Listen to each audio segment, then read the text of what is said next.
ఈరోజు జగన్మోహన్ రెడ్డి అనకాపల్లికి వచ్చి పచ్చి అబద్ధాలు మాట్లాడుతున్నాడు.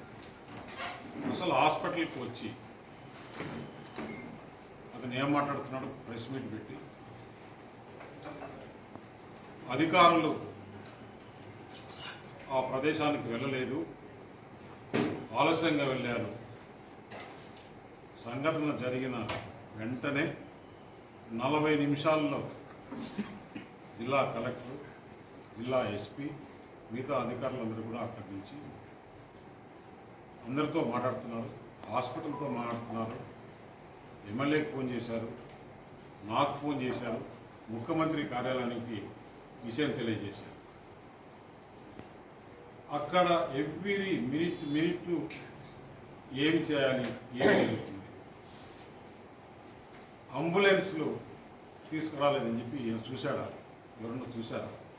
అసలు అక్కడ పేషెంట్ని, చనిపోయిన వాళ్ళని, అసలు ఆ భయంకరమైన వాతావరణంలో ఒక మహిళా కలెక్టర్గా, మహిళా ఎస్పీగా అక్కడ ఉండి ఆ రెస్క్యూ చేశారంటే వారిని అభినందించి పోయి వారిని విమర్శిస్తున్నాడంటే నీకు ఎంత బాధ ఈ ప్రభుత్వం పైన కలుగుతుందో చూస్తున్నాం. సంఘటన జరిగింది, చాలా ఘోరంగా జరిగింది. అసలు ఆ బ్లాస్ట్ అయిపోయి ఆ వాల్సే బయటకు వచ్చి, బాడీస్ కూడా బయటకు వచ్చి ఇచ్చేస్తే ఆ ప్రాంతంలో ఏదైతే రెడీగా వెహికల్ ఉందో ఆ ప్రాణం కాపాడాలి అనే ఉద్దేశంతో వారిని హాస్పిటల్కి తీసుకుంటే అంబులెన్స్లు వచ్చాయి. అంబులెన్స్ రావడానికి 10 నిమిషాల్లో, హాఫ్ అన్ అవర్ పడుతుంది. అయినా కూడా అక్కడ ఏ వెహికల్ అందుబాటులో ఉంటే ఆ వెహికల్ అందుబాటులో తీసుకొని హాస్పిటల్కు మెరుగైన వైద్యం కోసం ముఖ్యమంత్రి గారు ఆదేశించారు. మీరు కావాలంటే ఎయిర్ అంబులెన్స్ తీసుకొని ఎక్కడైతే అనుకూలంగా ఉంటుందో వారి ప్రాణాలను కాపాడుతామో అక్కడ తీసుకెళ్ళండి. వారు చనిపోయిన వారిని గవర్నమెంట్ హాస్పిటల్కి, కేజీఆర్సీ హాస్పిటల్కి తీసుకోవడం, మిగతా వాళ్ళని కార్పొరేట్ హాస్పిటల్కి తీసుకోవడం. మెడికేర్లో కొంతమందిని పెట్టారు, అచ్యుతాపురం కార్పొరేట్ హాస్పిటల్లో, అనకాపల్లి కార్పొరేట్ హాస్పిటల్లో కొంతమందిని పెట్టారు. ఇలాంటి కార్పొరేట్ హాస్పిటల్లో 3-4 హాస్పిటల్ డివైడ్ చేసి ఎక్కడెక్కడ ఏ స్పెషలిస్ట్ చూసుకొని పంపించారు. అటువంటిది నోటికొచ్చిన అబద్ధాలు, అసలు విషయం తెలియదు. అతను ముఖ్యమంత్రిగా అందుకే అంత ఫెయిల్ అయింది. పరిహారం చెల్లించకుండా పోతే ధర్నా చేస్తాను. పరిహారం ముఖ్యమంత్రి దిగక ముందే ఫోన్లో మాట్లాడి కలెక్టర్ గారు నిన్న ఉదయం 10 గంటలకే ₹1 కోటి చనిపోయిన వారికి, 50 లక్షల రూపాయలు డ్యామేజ్ అయిన వారికి, పార్షియల్ డ్యామేజ్ అయిన వారికి 25 లక్షల రూపాయలు హాస్పిటల్ దగ్గరే కంపెనీ వాళ్ళతో మాట్లాడి, ముఖ్యమంత్రితో మాట్లాడి పరిహారం ముఖ్యమంత్రి రాకముందే అనౌన్స్ చేయడం జరిగింది.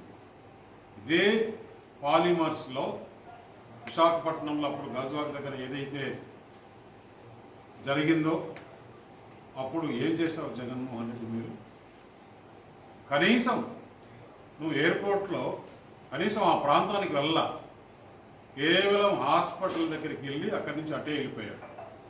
నువ్వు ఎంతసేపు ఉన్నావు ఆ రోజు విశాఖపట్నంలో? ఒకసారి కంపేర్ చేసుకొని చూడు. ఇప్పుడు నేను ఓపెన్ చేసి మీకు చూపిస్తాను. నువ్వు ఆ రోజు ఏం మాట్లాడావో.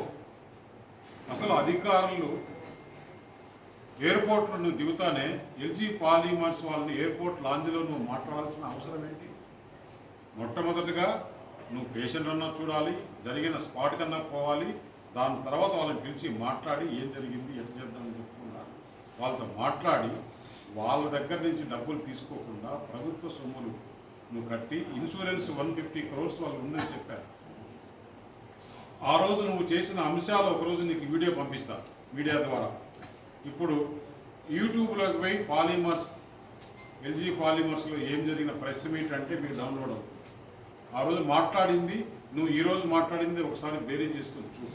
మీ పార్టీ వాళ్ళని అడుగు, డౌన్లోడ్ చేసిస్తా. ఆ రోజు ఆ ప్రాంతానికి పోయే ధైర్యం కూడా నీకు లేదు. నిన్న చంద్రబాబు నాయుడు వచ్చి హాస్పిటల్ నుంచి నేరుగా ఎయిర్పోర్ట్ నుంచి అన్ని హాస్పిటల్స్ చనిపోయిన వాళ్ళ దగ్గరికి, చనిపోయిన కుటుంబాల దగ్గరికి, హాస్పిటల్లో ఉన్న వాళ్ళ దగ్గరికి ప్రతి ఒక్కరికి ధైర్యం చెప్పి అక్కడి నుంచి నేరుగా స్పాట్కి వచ్చి ఆ స్పాట్ అంతా కూడా తిరిగి అధికారులందరితో కూడా మాట్లాడి దాని తర్వాత ఫైనల్గా ప్రెస్ మీట్ పెట్టి అప్పటికే అధికారులు చెక్కుల డిస్ట్రిబ్యూషన్ నిన్న సాయంకాలం 8 గంటల లోపలే జరిగిపోయింది. వాళ్ళందరి దగ్గర ఎవరికొరికి చెక్కులు ఇచ్చినారు మీకు అందరికీ నేను ఇప్పుడు వాళ్ళకి చేరిపోయినాయి. వాళ్ళ లీగల్ హైర్స్ ఎవరైతే చనిపోయిన ఉన్నారో వారి పిల్లల, వారి భార్యల, వారి చనిపోయిన భర్తన, తల్లి, తండ్రి వాళ్ళందరికీ కూడా నిన్న రాత్రే చెక్కులు డిస్ట్రిబ్యూషన్ జరిగిపోయాయి. చెక్కులు కూడా ఎవరైతే బాధితులు ఉన్నారో ఈ సంఘటన జరిగిందో ఆ కంపెనీ నుంచి డైరెక్ట్గా పరిహారం చెల్లించడం జరిగింది. నువ్వేం చేశావు? నువ్వు చెప్పిన ఏంటి ఆ రోజు? ఏం చెప్పావు ఆ రోజు? ఎల్జీ పాలిమర్స్లో జరిగిన రోజు అక్కడ హాస్పిటల్ కట్టి బ్రహ్మాండంగా ఇచ్చేయిస్తాను.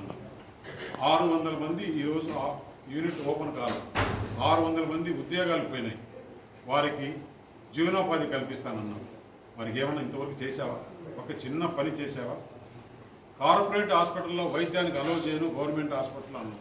కార్పొరేట్ హాస్పిటల్ ఆ రోజు చేసిన వాళ్ళకు రీఎంబర్స్మెంట్ కూడా కాలం. దీని గురించి ఎప్పుడన్నా అధ్యయనం చేసినావా? నువ్వు వచ్చిన మొదట్లో జరిగితే 4 సంవత్సరాలు నువ్వు అధికారంలో ఉన్నప్పుడు ఇంతవరకు ఏమైనా దాని గురించి ఎల్జీ పాలిమర్స్ గురించి ఏమి జరిగింది, ఎందువల్ల జరిగింది, అక్కడ జరిగిన పరిహారం ఏం చేద్దాం, అక్కడ ఎంతమంది పశువులు చనిపోయినాయి, ఎన్ని జంతువులు చనిపోయినాయి, అక్కడ ఇప్పటికి కూడా ఇంకా కొంతమందికి హెల్త్ బాగాలేదు, అక్కడ వాటర్ బాగలేదు, ఆ వాటర్ అంతా కూడా మీరు చేస్తానని చెప్పేసి నువ్వు ఏమన్నా ఒక్క చిన్న పనన్నా చేసావా? చేయకుండా ఈరోజు ఏం మాట్లాడుతున్నారు మీరు మాట్లాడేది చూస్తే ఎంత ఘోరంగా ఉంది.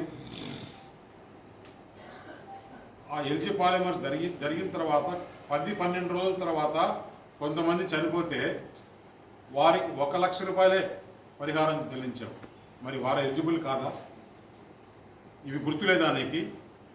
అక్కడ మళ్ళీ జరిగిపోయిన వారికి నష్టపరిహారం కట్టించాలని అక్కడ గోపాలపట్నం ఆ ఏరియాలో, ఆ ఎల్జీ పాలిమర్స్ ఏరియాలో ధర్నా చేస్తే 30 మంది పైన గోపాలపట్నం పోలీసులు కేసు నమోదు చేశారు. ఇదేనా నువ్వు చేసిన అక్కడ బాధితులకి న్యాయం? ఇవన్నీ మర్చిపోయినావా? ఈరోజు జగన్మోహన్ రెడ్డి, ఒకసారి మీరు చూడాలి ఈ వీడియో, నా ఫోన్ ఏమో, హాస్పిటల్కు పేషెంట్లను పరామర్శించడానికి ఇంత పెద్ద ఘటన జరిగితే ఆయన చూడండి, నేను ఎక్కడో కాదు ఇది, వాళ్ళ సాక్షి టీవీలో